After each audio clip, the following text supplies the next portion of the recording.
سرکار دو عالم صلی اللہ علیہ وآلہ وسلم اللہ تعالیٰ کے آخری نبی بن کر اس دنیا میں تشریف لائے۔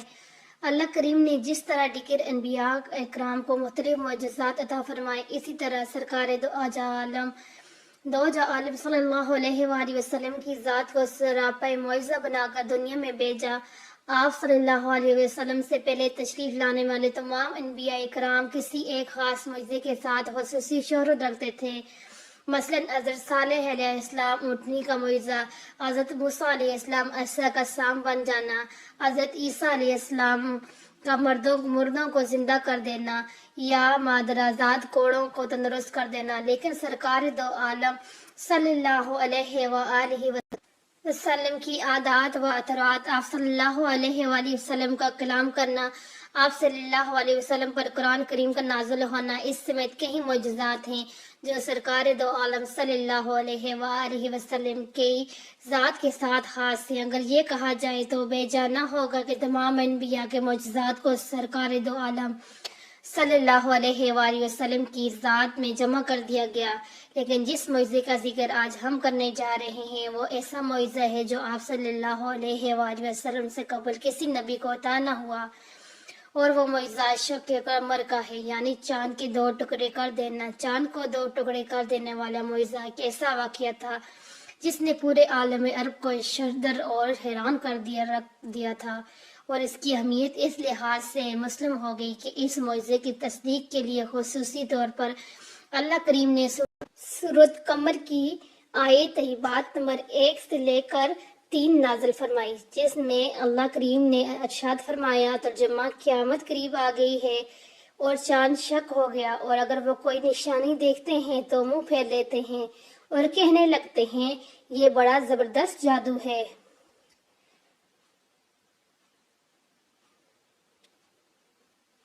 اس سورت کا پس منظر تحریر کرتے ہوئے صاحب ضیاء القرآن جسٹس پیر محمد کریم شاہ الازہری تحریر کرتے ہیں، کفار آئے اور روز ایسے معجزات کو مشاہدہ کرتے رہتے تھے جن کو دیکھنے کے بعد کوئی سلیم الطبیب انسان حضور کی ریاست کا انکار نہیں کر سکتا تھا، لیکن عقل کی اندھی ان کو جادو کہہ کر ٹال دیا کرتے تھے۔ آخر کر ایک رات ان کی فرمائش پر شق القمر کا معجزہ دکھایا گیا۔ مکے کے سارے باشندے منی کے کھلے میدان میں حاضر تھے۔ آسمان پر چاند چمک رہا تھا۔ سر کائنات صلی اللہ علیہ وآلہ وسلم نے انگلی کے اشارہ کیا۔ اشارہ کرنے کی دیر تھی کہ چاند کا گرہ 2 ٹکڑے ہو گیا۔ دیکھنے والوں کو یوں محسوس ہوا کہ اس کا ایک پہاڑ کے اس طرف اور دوسری طرف چلا گیا ہے، پھر وہ آنا فانا جڑ گیا۔ کفار یہ دیکھ کر تصویری حیرت بن گئے۔ ان کے پاس حضور صلی اللہ علیہ وآلہ وسلم کی ریاست کے انکار کو کوئی غضب باقی نہ رہا۔ ابو جہل بولا کہ یہ بڑا زبردست جادوگر ہے، اس کے جادو آسمان پر بھی اثر کرتے ہیں۔ ضیاء القرآن جلد 5۔ بعض لوگوں نے شق قمر کی ان آیات طیبات کو قیامت کے وقوع کے ساتھ جوڑنے کی کوشش کی، اور انہوں نے اس کی تشریح و تفسیر میں یہ بھی بیان کیا ہے کہ دراصل یہ قیامت میں پیش آنے والا واقعہ ہے جس کی طرف قرآن کریم کی آیت میں اشارہ کیا گیا ہے، لیکن کثیر حدیث ثابت کرتی ہیں کہ یہ شق القمر کا واقعہ حضور اکرم کی حیات طیبہ میں ہوا تھا۔ تفسیر ضیاء القرآن میں تفسیر قرطبی اور روح المعانی کے حوالے سے یہ بتایا گیا ہے کہ یہ واقعہ ہجرت سے 5 سال پہلے وقوع پذیر ہوا۔ پھر اپنی اس بات کی تصدیق میں کثر حدیث طیبہ بھی ذکر فرمائی۔ شق قمر کا واقعہ کی تصدیق کرنے والے حدیث کو جلیل القدر صحابہ کرام نے روایت کیا ہے، جن میں سیدنا علی المرتضی رضی اللہ تعالی عنہ، حضرت ابن مسعود رضی اللہ تعالی عنہ، انس بن مالک رضی اللہ تعالی عنہ، جبیر بن مطعم رضی اللہ تعالی عنہ، حضرت ابن عمر رضی اللہ تعالی عنہ، عبداللہ بن عباس رضی اللہ تعالی عنہ قابل ذکر ہے۔ بخاری و مسلم میں ایک حدیث مذکور ہے جو حضرت عبداللہ بن مسعود رضی اللہ تعالی عنہ سے مروی ہے کہ رسول کریم صلی اللہ علیہ وآلہ وسلم کے زمانے میں چاند درمیان میں سے شق ہو کر اس طرح 2 ٹکڑے ہو گیا کہ ایک ٹکڑا پہاڑی کے اوپر کی جانب تھا اور دوسرا نیچے کی جانب تھا۔ حضور اکرم صلی اللہ علیہ وآلہ وسلم نے کفار کو بلا کر کہا کہ میرے اس معجزے کی گواہی دو۔ بخاری و مسلم میں، جبکہ یہ حدیث مشکوت شریف کی جلد 5 میں بھی موجود ہے۔ نبی کریم صلی اللہ علیہ وآلہ وسلم کی دست مبارک سے چاند کے 2 ٹکڑے ہو جانا ایک ایسا حقیقی واقعہ ہے جس کی صداقت میں کسی کو شک و شبہ کی کوئی گنجائش نہیں ہے۔ اس واقعے کے متعلق روایوں کو ایک بڑی جماعت نے بیان کیا ہے اور ان کے واسطے سے بے شمار محدثین نے اس روایت کو نقل کیا ہے۔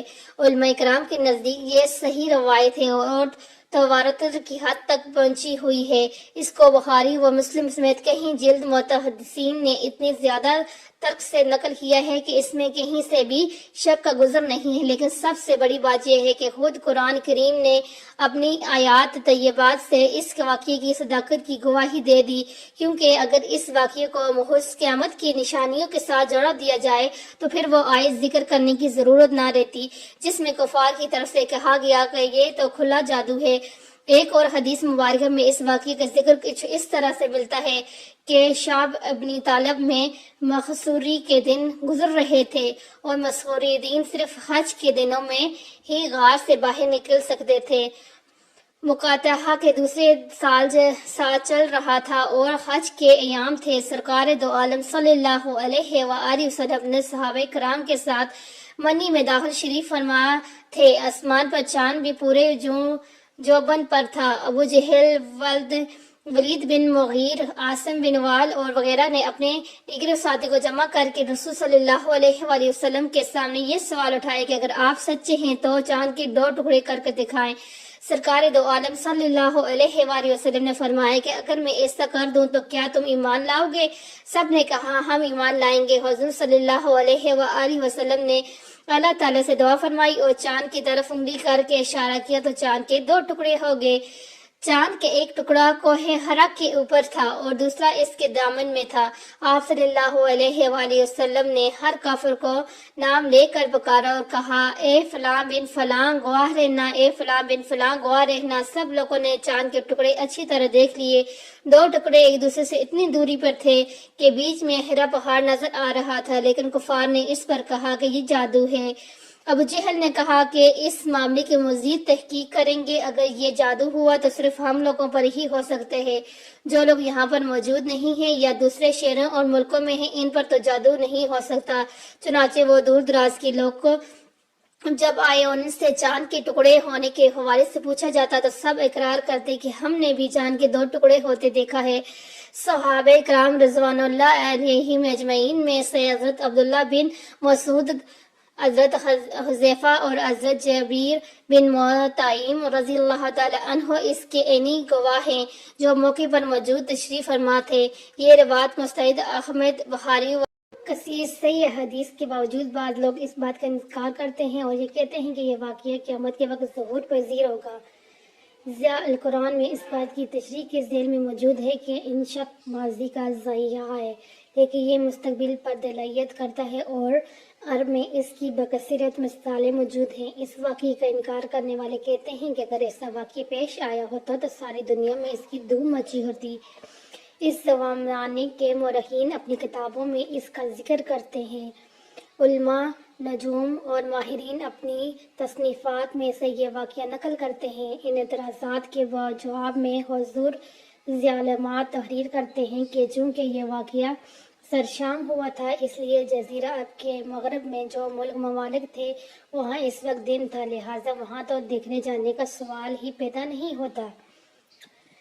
نیز یہ واقعہ رات کو اچانک پیش آیا تھا اور لوگوں کو کیا خبر تھی کہ ایسا واقعہ وقوع پذیر ہونے والا ہے کہ وہ بے تابی سے اس کا انتظار کرتے۔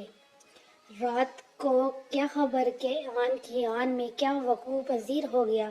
اگر کوئی واقعی اس وقت جاگ بھی رہا ہوتا تو ممکن ہے کہ وہ کسی اور کام میں مشغول ہوتا اور اس کا اس طرح توجہ نہ کی ہو یا توجہ کی ہو تو اس نے دیکھا بھی ہو لیکن وہ ان پڑھ ہو، لکھ نہ سکا ہو یا لکھا ہو تو پھر ضائع ہو گیا ہو۔ الغرض 20 احتمالات ہو سکتے ہیں۔ اتنے احتمالات کی موجودگی میں ہم صحیح روایت سے ثابت شدہ واقعے کو کس طرح غلط کہہ سکتے ہیں؟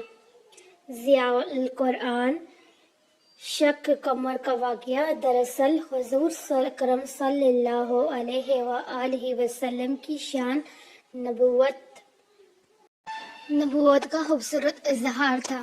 اس میں ایک تو حضور اکرم صلی اللہ علیہ وآلہ وسلم کی شان واضح ہوئی، تو دوسری طرف سرکار دو عالم صلی اللہ علیہ وآلہ وسلم کے احترات کا بھی تذکرہ ہوا. آپ کا اختیار محض زمین پر نہیں بلکہ آسمان پر بھی موجود چیزوں پر بھی چلتا ہے. تمام مخلوق آپ کے اشارے کی تابع ہے. آپ چاہیں چاند کو دو ٹکڑے کر دیں، پسند فرمائیں تو غروب ہوتا ہوا سورج واپس لے آئیں. آپ پسند فرمائیں تو اللہ آسمان سے بارش نازل کر دے، اور خواہش کریں تو اللہ تعالیٰ بارش واپس لے لے. حضور اکرم صلی اللہ علیہ وآلہ وسلم کو عطا کردہ معجزات کا تذکرہ اتنا طویل ہے کہ یہ مختصر مضمون اس کا محتمل نہیں ہو سکتا. صرف یہی کہنا چاہتا ہوں کہ چاند کے دو ٹکڑے ہونے کا واقعہ حضور اکرم صلی اللہ علیہ وآلہ وسلم کی نبوت کی صداقت کی دلیل اور آپ صلی اللہ علیہ وآلہ وسلم کے اختیارات کا اظہار ہے، اور آپ صلی اللہ علیہ وسلم کے بے شمار معجزات میں سے ایک معجزہ ہے. ہر دور میں علماء کرام نے سرکار کے موجودات کا شرح و بسط کے ساتھ بیان کیا ہے اور بندہ مومن کے لیے ایمان کو تازہ کیا ہے. اللہ کریم ہمیں آقا دو عالم صلی اللہ علیہ وآلہ وسلم کی محبت عطا فرمائے.